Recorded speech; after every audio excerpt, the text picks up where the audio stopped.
au Sénat. Jean Faure raconte sa vie dans un livre paru aux éditions Glénat. Fils de paysan, maire d'Autran en Isère, puis sénateur, Jean Faure fait le bilan d'une vie aux 1000 péripéties qui l'a toujours ramené dans son pays natal. Rencontre signée Daniel Despins avec Dominique Bourget. J'ai commencé le ski très tôt et j'en ai encore fait à un très bon niveau jusqu'à 2 ans, jusqu'à ce que je commence à avoir un tout petit peu des problèmes articulaires. À l'orée de ses 85 ans, Jean Faure coule des jours paisibles.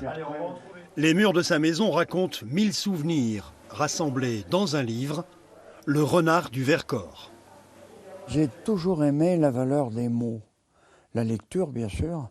D'ailleurs, un titre d'exemple, quand j'étais en 6e, j'ai failli redoubler ma 6e parce que j'ai lu 120 bouquins dans mon année scolaire. Ça veut dire que je n'écoutais pas en classe, j'étais au fond et je lisais. Là, c'est donc la cuisine où on vivait tous et la porte pour entrer à l'écurie avec les bêtes à côté, ce qui était un moyen de chauffer un peu la maison. De l'enfance à la ferme jusqu'aux années politiques, en passant par la montagne qu'il a toujours chérie, Jean Faure remonte le temps et brasse ses souvenirs. 350 pages, comme dans un roman, balaye 80 ans d'histoire et autant d'anecdotes.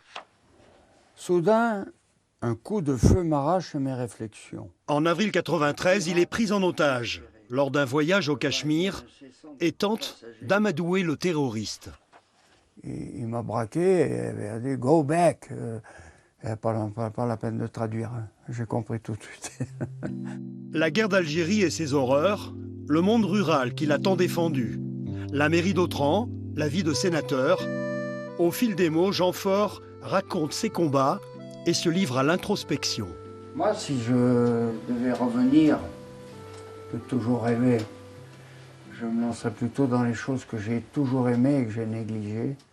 La géologie, la montagne, la nature, sur tout ce qui est à base de nature. Mais pas de deuxième vie en politique, surtout pas. Des hauts plateaux du Vercors jusqu'au Sénat, Le renard du Vercors raconte la vie d'un voyageur assoiffé d'aventure qui a toujours gardé un pied dans sa tanière.